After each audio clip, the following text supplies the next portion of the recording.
It was sunrise at the animal airport, and the departures board was already blinking like a disco. Penny the penguin waddled in with a tiny suitcase covered in fish stickers. Paco the parrot swooped down beside her. "Relax, Penny. We've got hours before takeoff." Benny the monkey rolled up on a luggage cart like it was a race car. "Shotgun seat to gate B12, he yelled, nearly colliding with Mr. Tortoise, who was still printing his boarding pass. Slowly. Then the loudspeaker crackled. "Attention passengers, gate B12 has moved to A3, then to C9, and now back to B12. Paco blinked. "This airport is playing musical chairs with our gate." Penny sighed. "Okay, teamwork. We stick together, we make the flight, no chaos." From behind them, Gary the goat appeared, chewing on a paper map. "Too late," he mumbled. "I ate the plan." Security was packed. A sign read, "Remove shoes, hats, and suspicious snacks." Chef Raccoon placed a backpack on the belt. Something inside rattled like a toolbox.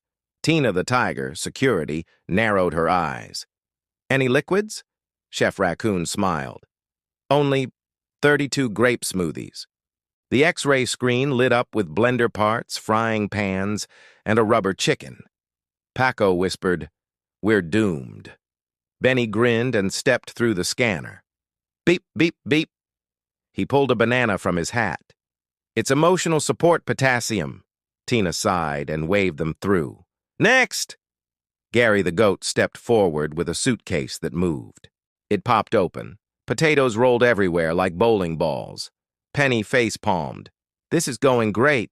At the food court, Penny wanted a calm cup of tea. Instead, Larry the llama was running a buy one smoothie, get a trumpet solo free stand. Paco ordered water. Larry blasted a tune so loud a flock of pigeons formed a conga line. Benny joined them, surfing on a cafeteria tray. Mr. Tortoise finally arrived, still holding a receipt longer than a scarf. "I bought gum," he announced proudly. Suddenly, the intercom boomed. "Final boarding for Flight Feather 404 to Sunny Shores." Penny gasped. "That's us." They sprinted, well, most of them. Mr. Tortoise accelerated to a determined shuffle. Gary the goat, now over-caffeinated, zipped ahead like a rocket. "Follow the goat!" Paco cried. They reached gate B12, only to find a construction wall, a sign. "Surprise! B12 is temporarily B12.5. Please use the moving walkway to B13. On the moving walkway, Benny tried moonwalking backwards. Paco spread his wings like an airplane. "Fasten your seatbelts. Snack service begins soon." Penny checked the clock. "We'll make it if nothing else goes wrong." Right then, Gary sneezed. His ticket flew into the air and landed inside a vending machine. Benny saluted. "I've trained for this." He pressed every button. The machine spit out chips, gum, and somehow, Gary's ticket. The walkway ended with a ding, and they tumbled into the waiting area like bowling pins. Across the hall, a sign flashed. "Gate change, Flight Feather 404 now departing from A1. Penny groaned. "This airport needs a map for its maps." They dashed to A1. At the counter stood Daisy the cow, today's gate agent, wearing sparkly headphones. "Welcome, travelers. Boarding soon. Group, Moo. First." Paco smiled. "We're in Group Moo, obviously." Daisy scanned their tickets. "All good, except, where's your checked bag?" Everyone turned to Chef Raccoon. He gasped. "The suitcase with the sandwiches!" A baggage cart rolled by. On top, their suitcase wobbling. Benny leapt. Gary boosted him. Paco pulled with his beak. Yoink! They saved it just in time.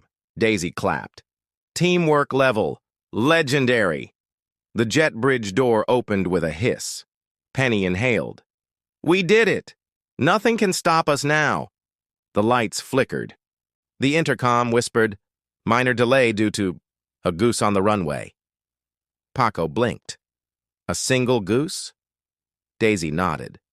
"A very stubborn one." While they waited, Larry the llama showed up again, this time as the in-flight entertainer. "I take requests," he announced, unpacking a glittery tambourine. Gary requested silence. Larry played louder. Out the window, the stubborn goose refused to move. Mr. Tortoise shuffled to the glass and tapped politely. The goose stared back, unimpressed. Penny had an idea. She held up a sign on her suitcase, "Free snacks at gate C3. The goose read it, honked, and took off toward C3 like a missile. The intercom cheered. "Runway clear! Boarding now!" Everyone high-fived. Benny whispered, "Operation Snack Sign success." They stepped onto the jet bridge, only for an alarm to blare. "Attention! Lost trumpet detected." Larry gasped. "My solo!" The alarm stopped as Tina the tiger arrived, holding a trumpet. "Next time, keep instruments out of security trays," she said, handing it to Larry.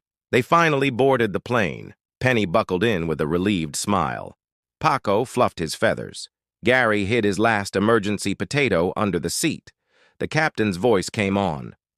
"Welcome aboard Flight Feather 404. Today's snack, grape smoothies, compliments of Chef Raccoon." Benny grinned. "Worth every gate change." The plane lifted into the sky. Penny looked out the window at the shrinking airport. "Next time," she said, "we take the train." Paco nodded. "Agreed, unless the train has a goose."